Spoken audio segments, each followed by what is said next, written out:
Tarot cards can predict the future, but a group of friends finds an old tarot deck, and their fate aligns with the outcome of each card. It's the story of a group of friends who booked a house and ran into a strange sequence of events full of danger, mystery, and death. It's Elise's birthday, and her girlfriend Paige books a whole villa to spend the birthday night with their friends there. They start a guessing game to predict accurate things about each other. Paige predicts that Haley and Lucas will be a couple in the coming years, but they do not know that both of them just broke up before coming to the house. The girls ask Haley about her reason for the breakup, while Paxton takes the heartbroken Grant to cheer him up. It turns out that they lack understanding about what both of them want from each other. Tired of Paxton's talks, Grant opens the fridge and finds that they have no drinks left.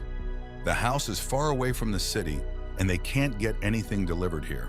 As almost all the old houses have a hidden pantry where they lock up booze, they all start looking for places in the house to find any alcohol bottle. After a while, they come across a locked door with a warning not to open the lock. But Lucas breaks the lock anyway and goes downstairs along with the rest of the friends. The hidden and locked room is filled with all kinds of ancient artifacts. It seems like the owner was very interested in astrology, but it's obvious that there is no booze hidden here. Suddenly, Paxton finds a wooden box with a tarot deck in it. It has astrological signs engraved on it. Haley shares that astrology and tarot are a powerful combination and reveals that she is a tarot card reader. The whole deck had horrible hand-painted images on it. Elise gets excited to hear that Haley can read the cards. She reminds her that it's her birthday, so she wants her to read the cards for her. Haley agrees, but as she lights the candles to start reading and opens the box, a strong wind blows that reminds Haley that no one should read another person's deck because it brings bad luck. But Elise reminds her once again that she has to do it as it's her birthday. Haley starts Elise's reading that she is a Libra, and as a high priestess, she wants to climb the ladder of success, but reverse cards show that she should slow down, as fate may cause her to slip up and face a crushing blow. Elise takes this reading lightly, and Madeline sits in front of Haley, telling her that tarot cards say that as a Pisces, she tends to run out of situations but shouldn't panic. She reads Paige's cards, and as a Virgo, she goes out of her way for her friends. At the same time, Paxton goes out of the room to use the washroom, but it terrifies him when he sees the doors shutting and opening automatically. Paige's reading says that the magician's bag of tricks is deceptive and will hinder her clarity. Paxton comes next, and he is a Taurus. He is warned not to act impulsively and to stay close to trusted people. And whenever he is in a closed box, remember when a door locks, another opens. Lucas is a Capricorn, and he is a rule breaker who tends to enter restricted areas. Also, his financial situation will change, but he can go down the wrong path. Grant sits in front of Haley and wants her to read, doubting that she will tell him whatever will make their relationship better. But Haley assures him that she will only tell him what his cards say. He is headstrong as a Leo and only puts fire on things instead of understanding. He dislikes it when she says that he has to face his demons or he will lose someone important. Grant walks out of the room while Haley reads for herself. Her cards tell her that love will be her death. The next morning, they sit in the cars and get ready to go back home. Haley sits with Paige and Elise while Paxton plays a crime story podcast in the car. Lucas refuses to listen, but they have to listen as it's Paxton's choice. They stop at a gas station, totally immersed in the story, when Lucas bangs on the car that he just won $700. It's according to the tarot prediction that his financial situation will change. Elise goes back to the dorm while no one is in their rooms. She talks to Paige on the call while hearing a strange sound. Someone dropped a ladder outside her room. She can't see anyone, hence puts the ladder back and closes the opening. Talking to Paige once again, Elise hears a noise outside the room. She hangs up Paige's call and walks outside the room. Once again, there is a ladder in the middle of the hall, which she thinks someone is playing a trick. She climbs the ladder and sees no one up there. Suddenly, she sees a shadow pass by and gets terrified. At the same time, the storeroom lights up with a number of candles, and she remembers her tarot said that she must be careful of climbing a high ladder as she may face a crushing blow. Suddenly, she falls down that ladder, and someone pulls her back just below the ladder. The horrible creature drops the ladder multiple times on her body until she dies.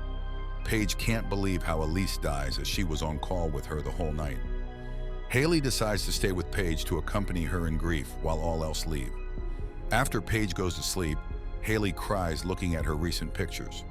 On the other hand, Lucas walks Madeline home, and she hugs him before entering the home as she knows he likes her. Lucas starts walking towards his home while Paige wakes up from a horrified nightmare. Haley tells her own story to ease Paige's grief that she lived in her home with her mother while her mother was sick all the time. She received multiple treatments, but nothing worked. That was the time she started reading tarot, and every reading told her that her mother would die. No matter what they could have done, it was Elise's fate to die, and no one can change fate. On the other hand, Lucas feels as if he is being followed by someone. He walks to the subway, and suddenly the lights start flickering. All of a sudden, a dark man with light in his hand appears at a distance. Then a dark shadow quickly approaches him. He wants to run away from it and enters a restricted area. The whole area is abandoned, and he steps on a newspaper with reading that he will die here. As his tarot predicted, he entered the restricted area, and now he tries to hide in the darkness while suddenly the lantern strikes him, and he falls down in front of a fast-approaching train that crushes his body. The next morning, Halen and Grant discuss the sad loss of Elise's life when they receive the message of Lucas's death. All friends gather in front of the police and share the details of their last meeting with Lucas. The police don't seem too interested in what happened to their two deceased friends and advise them to go home and rest. They sit together at home when Paxton suggests that both of them may have been murdered. As a cruel Taurus, he admits that he makes ruthless assumptions, like any one of them has killed both of their friends.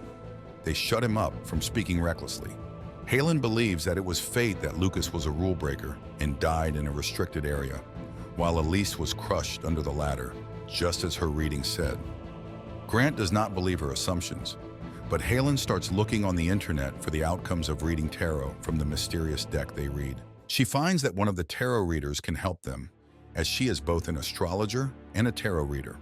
Without a second thought, they start driving to her home and reach there after 3 hours of driving. Initially, the old lady named Alma does not open the door, but when Halen shares that her friends are dying after readings, she opens the door. Alma wants to know about the design of the tarot deck. Halen describes how it looked. After a few guesses, Alma knows that it's the same deck which killed 6 people in 1951 after a reading.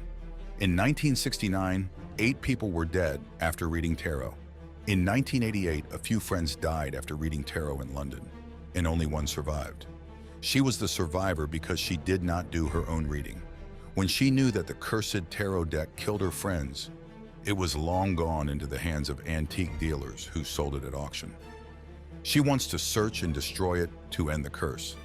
This one is tarot combined with horoscope, which is the most powerful combination in the world. The astrologer who made this deck was a girl who read tarot for a count and predicted that the count's wife would die in childbirth along with her son. The count threw the astrologer and her daughter out of the village. The count got angry at the prediction, and it happened just as predicted in the tarot. But the count thought the astrologer did witchcraft and hanged her only daughter. To take revenge, the astrologer did a reading for the count and his relatives and performed a dark ritual where she killed herself and sealed the deck with her blood and cursed the deck. The count and his relatives died horrible deaths, but even after their death, the cards are cursed. So anyone who reads the tarot with these cards will face a horrible death, which means they will die too. The only way to change fate is to destroy the cards. On their way back home, their car suddenly stops on a bridge. They listen to Madeline's tarot reading video on the phone that soon there will be water under the bridges, and she should not try to run from the situation as a Pisces usually does. Terrified of her certain death, she starts running on the bridge, while Halen runs after her to stop her. Suddenly, some strange creature bangs on the car window and crushes it. Meanwhile, a rope tied on the top of the bridge falls right on Madeline's neck, and the noose tightens around her neck. She cannot free herself from it and dies. Halen cries as she remembers that Madeline's final card was the Hangman, and she could not escape her fate. Paxton wants them to immediately go back to their homes and lock themselves in until these things pass. He walks away despite Grant suggesting they stay together and go to the same house to destroy the cards to change fate. On their way back, Paige once again books the same house.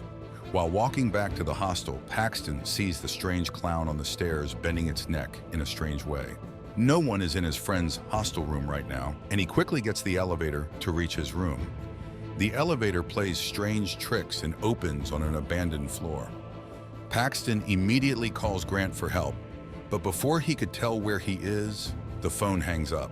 The elevator lights flicker, and the door shuts and opens repeatedly with the clown standing outside the door. The lights keep flickering, and as his tarot reading said, he will find himself in a closed box. He is closed in the elevator box. Suddenly, a clown falls in front of him. Grant could not make another call to Paxton, and they reach the same house. They instantly find the tarot box, but Paige warns that they just can't destroy the deck yet as it's cursed. They need to have a holy connection to do so. But Grant urges to drop the cards and box in the fire, as incinerating was also suggested as one of the good methods. They are surprised to see that the fire does not affect the cards, and knowing that certain death will come to them anyway, they sit together and watch videos of the last night they celebrated Elisa's birthday. At the same time, they make a call to Alma, as she is the only one who can help them to break the curse. She makes a circle and puts each horoscope stone in it. Afterwards, she calls the astrologer who made the deck. A moment later, a dark figure appears in the room sitting before the fireplace. But now Alma can't move, and she starts bleeding. Her hands twitch as the astrologer herself is reading her horoscope, which crumbles her face, and she dies. Paige, Halen, and Grant run out of the room, while Paige gets separated and hears as if Halen is calling her for help.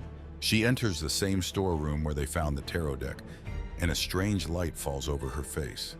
Behind the curtain, she finds a magician showing tricks to his audience. He puts chains on her legs and crawls to hide from the magician's eyes into a box. But he finds her anyway and brings the box in front of the audience amid huge applause.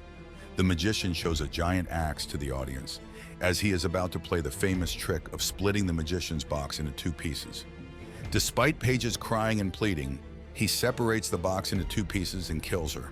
On the other hand, Halen shares with Grant that she read cards for their relationship and it was always a no. Grant guesses that maybe they were cursed from the stars, which brings to Halen's mind that if the cards are cursed, then she can read the cards for the astrologer, which would curse her too. Grant wants to stop her, but knowing that as an Aquarius she is stubborn, he agrees to give this a try, as they know they will die if they don't read the cards for the astrologer anyway. Suddenly, someone drags Grant out of the window. The astrologer follows Halen while she runs to get the tarot deck, and knowing that the astrologer's ghost is following her, she hides in a room. But the astrologer finds her, and she runs downstairs where she finds Paige's corpse. The astrologer's corpse grabs her by the neck when she is about to escape the hall, but Grant saves her. She runs to read the card for the astrologer while a ghost hits Grant and he falls unconscious. It pushes him towards a huge fire. Meanwhile, the astrologer's cards tell that she is in huge pain as someone very important was taken away from her. She needs to let go of the past. The astrologer grabs her by the neck, while the final outcome card of the astrologer is death, which can either be death or a beginning of something new. With this, the astrologer's body starts burning, and it leaves Halen's hand, while Halen sees her mother's hand in hers while she was on her deathbed. The astrologer dies while Grant and Halen walk towards home, but they see a car coming towards them and Paxton comes out of it. He tells them that he never got out of the elevator, and after some time, his friends brought him out, which saved his life.